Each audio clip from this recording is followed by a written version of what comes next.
continuando a nossa, né, reflexão sobre o Ministério para as Famílias, né?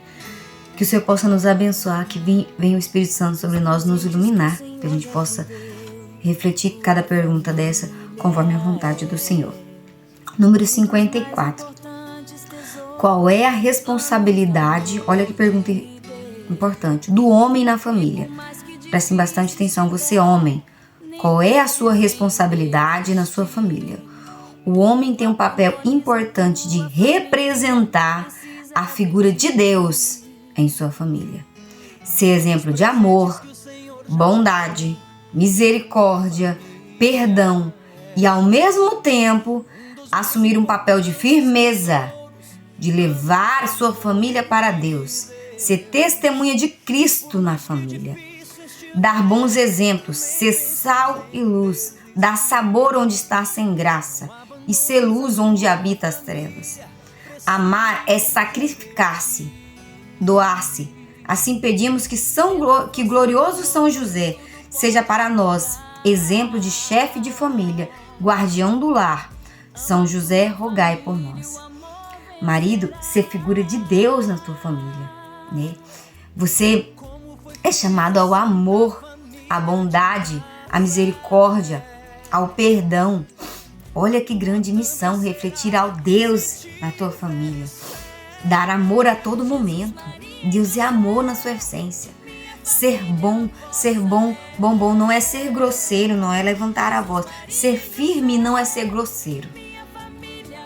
Ser firme não é ser ignorante. Ser firme não é ser bruto. Né? Em nenhum momento a firmeza descarta o amor, descarta a bondade, descarta o respeito, descarta o perdão. Os seus filhos vão errar, a sua esposa vai errar porque são humanos. Mas você é o alicerce, você é a firmeza, você é a força, você é o sal. Né? Então cabe a você levantar o que está ali caído. Cabe a você levá-los para Deus. Hoje em dia, os homens estão deixando essa função. Não se busca mais ao Senhor, tampouco leva a tua família para o Senhor. E muitas vezes essa função se tornou da mulher. Porque se a gente olhar em grande parte da nossa igreja, em qualquer igreja, você vai ver mulheres. Mulheres muitas vezes desesperadas pela conversão do seu marido, quer levar seu marido. Homens, é tua função levar a tua família para Deus. É você que tem que levantar, é você que tem que falar, embora esposa, embora filhos, eu quero vocês prontos. Nós vamos para Deus enquanto estiverem sob o teu teto. Você é o primeiro a defender a Cristo, a levar para o Senhor. Não espere que a tua esposa não. A função dela está orando sim, é sendo teu alicerce, é sendo teu apoio. Mas quem toma a frente desse barco, quem tem o remo nas mãos é você, homem. Não entregue esse remo para tua esposa. Não é ela que vai conduzir, não, é você. Ela é teu suporte, ela é tua força, né? Ela é também o teu braço. Ela é aquela que vai te aconselhar, que vai estar contigo. Ela está junto de ti, mas ela não pode pegar o teu cajado, o teu remo. Quem vai colocar a direção é você. E muitas famílias, os homens estão pegando esse papel, passa aí pra você, sabe, se acomodando. Você está se acomodando de Deus quando você abre mão da sua família, da tua função e deixa pra tua mulher. Quando não é você que motiva a tua família a estar unido na igreja. Quando você permite que cada um vá para um lugar. Às vezes você está com teu filho indo para outro lugar. Às vezes para outras igrejas, enquanto você está indo para Santa Missa, teu filho nem para missa vai mais. Ser firme é isso. Enquanto estiver sobre o teu teto, você será espelho, não é ser bruto. Não é ser arrogante, não. A gente leva a tua família com testemunho, sobretudo. Não é necessário, na tua casa não deveria ser necessário você falar, vamos para a igreja. Né? O seu testemunho deve ser tão forte que todos devem saber dessa obrigação. Nós vamos à Santa Missa, nós vamos rezar o terço. Todo mundo sabe que vamos por segunda-feira, toda segunda-feira, domingo a domingo, né? Tantas horas nós estamos unidos em família. porque você testemunha. Na palavra fala, se preciso for, use palavras. Então, tomam bastante cuidado, né? Agora vamos para a parte 55. Qual a responsabilidade da mulher na família? Nós mulheres também temos uma responsabilidade muito importante, né?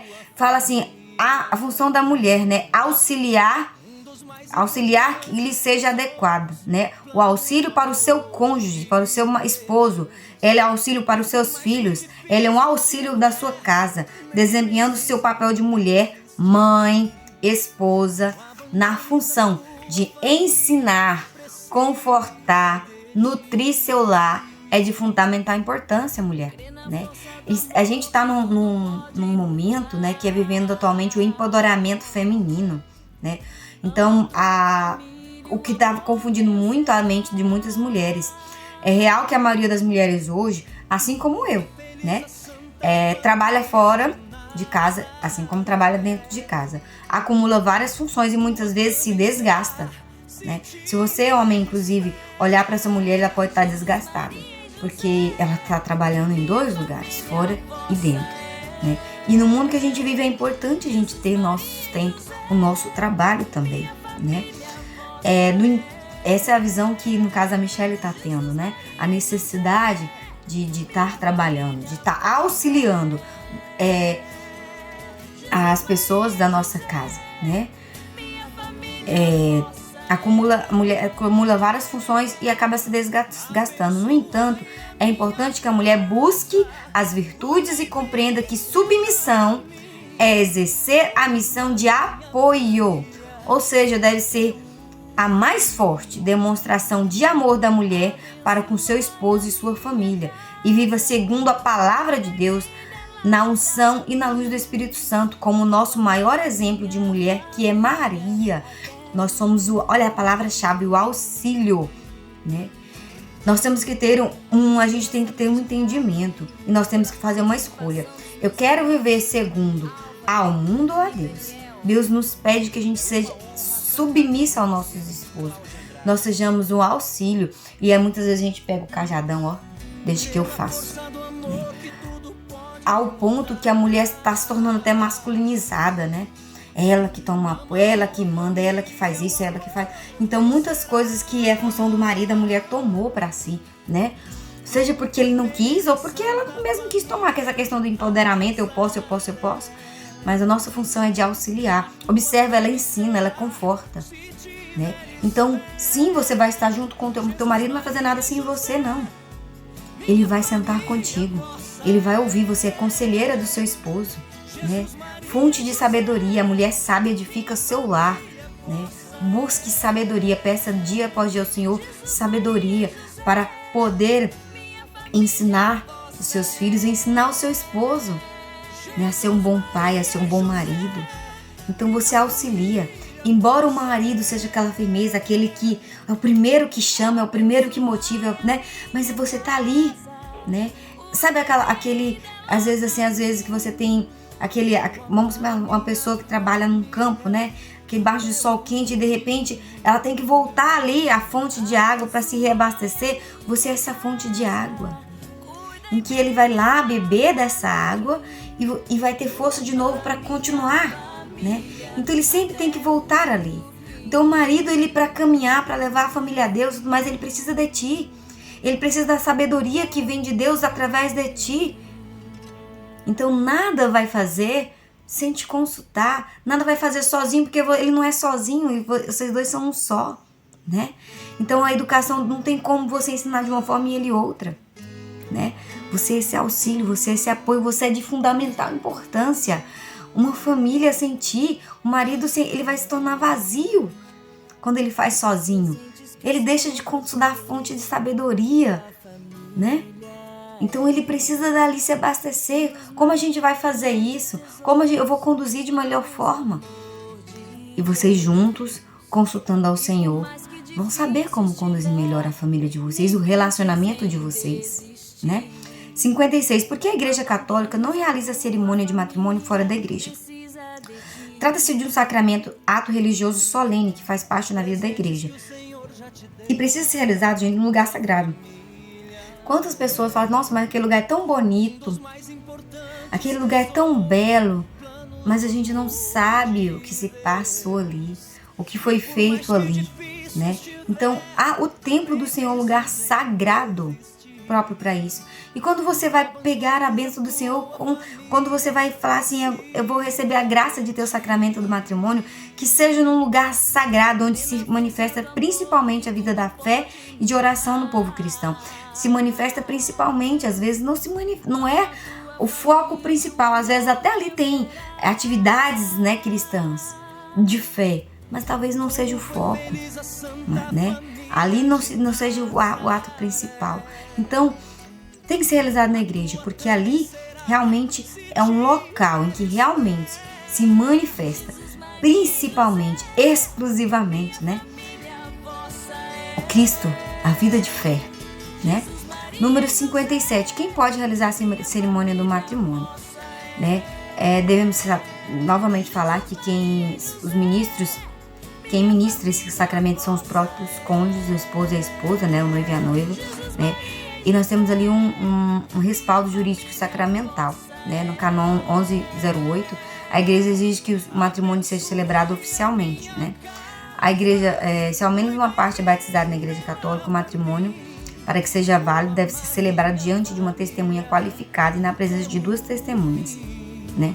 A testemunha qualificada pode ser o bispo, o pároco, um sacerdote, um diácono, ou ainda uma leiga ou um leigo, devidamente investido para esse ministério. Então não é qualquer leigo, gente.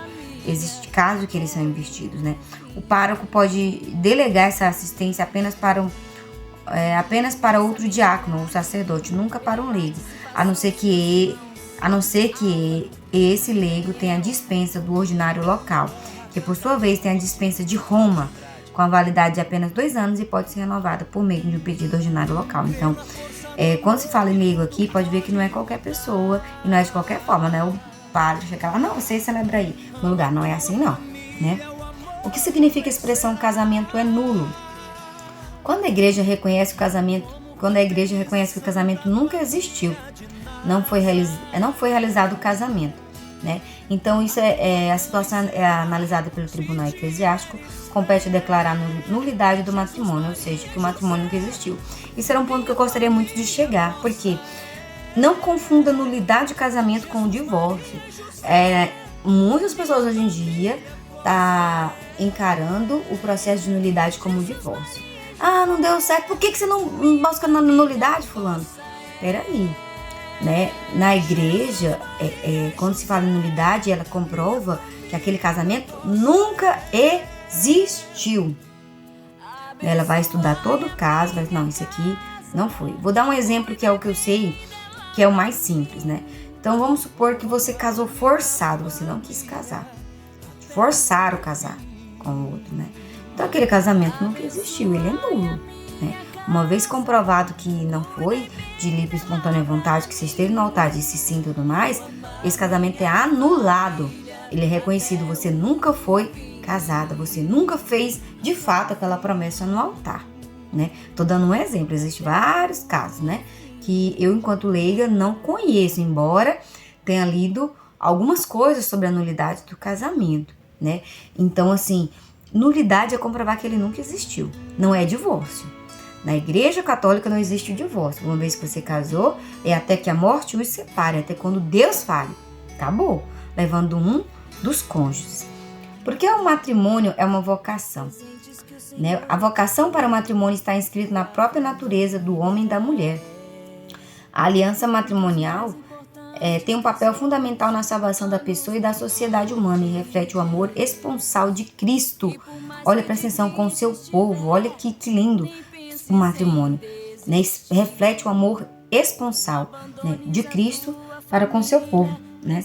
Não é uma instituição simplesmente humana, mas um chamado de Deus pelo qual o homem cumpre o desígnio do Pai em deixar seu pai e sua mãe para unir-se à sua mulher em uma profunda unidade, de modo que já não são 2, mas uma só carne. Gente, se tornar um só é realmente uma profunda unidade, não é qualquer unidade não, né? Muitas vezes eu gostaria de pegar isso para falar, as pessoas pensam que é assim, ó, isso aqui não tá unido, ele tá até junto, né? Unido em se tornar uma só carne. Um só. Aqui ainda sendo dois separadinho, tá vendo? É unir profundamente, né? Em que não tem como mais separar, né? Eu vou fazer um testemunho breve aqui, é que eu lembro que eu conversava, né, com uma prima, eu sempre converso muito com uma prima minha e tal, sua esposa, e certo dia eu passei um tempo conversando, e eu pensando que eu tava conversando com a minha prima, e no fato eu estava conversando com o esposo dela, né. Quando eu veio me tocar, eu falei, meu Deus do céu, eu falei, realmente vocês se tornaram uma só carne, que eu não consigo mais diferenciar quem é um, quem é outro, né, naqueles bate-papo, né. E ele riu tanto, porque o tempo todo eu falava pensando que era ela e não era. Mas eles se tornaram tão íntimos, tão unidos, que até o conversar dos dois se tornou muito parecido, né? É uma unidade muito grande, muito bonita, porque ela foi feita aos pés do Senhor, né? Então isso é muito legal. É realmente aquela profunda unidade que deve haver. E o número 60, para terminar o nosso livrinho aqui, né? Do Ministério para as Famílias. Ele diz o seguinte: por que o matrimônio é levado à dimensão de sacramento? É respondido o seguinte: Deus nos deu livre-arbítrio e nos chama ao matrimônio, e nós livremente aceitamos um ao outro, onde o seu amor é derramado abundantemente, reconhecendo sua ação, sua graça em nós. Sem ele, não subsistimos, não conseguimos seguir adiante, dar um passo sequer. É quando reconhecemos a grandeza de Deus em nossos cônjuges. De livre-arbítrio você escolheu se casar. De livre-arbítrio você se entregou um ao outro. E o amor de Deus foi derramado abundantemente entre vocês, né? E a gente reconhece, olha, observa, ao passo a gente não vive sem Deus. Vocês dois não podem viver sem o Senhor. Não tem como ter vida sem Ele. Não tem como resistir nenhuma vida, nenhum casamento sem Deus, né? E a gente reconhece a grandeza de Deus no nosso cônjuge, no nosso esposo, na nossa esposa. Olha que lindo, olha que casamento maravilhoso. É quando você olha para tua esposa e você vê a grandeza de Deus nela. Quando você olha no teu esposo e vê a grandeza de Deus nele. Gente, eu olhando para o meu esposo, vendo a grandeza de Deus nele, eu não vou destratá-lo, eu não vou tratar com desamor. Gente, eu estar diante do Senhor é uma devoção, é um amor, é uma entrega total. E eu entender que na nossa união, o amor de Deus é derramado abundantemente. É um local, é uma união de grande e puro louvor a Deus, né? O quanto é sagrado o sacramento do matrimônio, o quanto poderoso é o sacramento do matrimônio, porque ele é enraizado no próprio Deus. E o amor de Deus transborda e atinge toda a família, né? Por isso o matrimônio, o sacramento é muito sagrado, é um sacramento. Então que possamos realmente, com a reflexão desse livrinho, possamos agora colocar em prática, né? Coloque em prática na tua família, mostre para aqueles que precisam, né, aprender mais para se tornar um esposo melhor, uma esposa melhor, segundo o coração de Deus, né? Que possamos ter, sobretudo, na nossa mente, porque a gente convive com pessoas imperfeitas, que eu vou me tornar uma esposa melhor, um esposo melhor para Deus, porque o Senhor me fez esse chamado ao matrimônio, me chamou a constituir família. Amém? Que o Senhor nos abençoe em nome do Pai, do Filho e do Espírito Santo. Amém.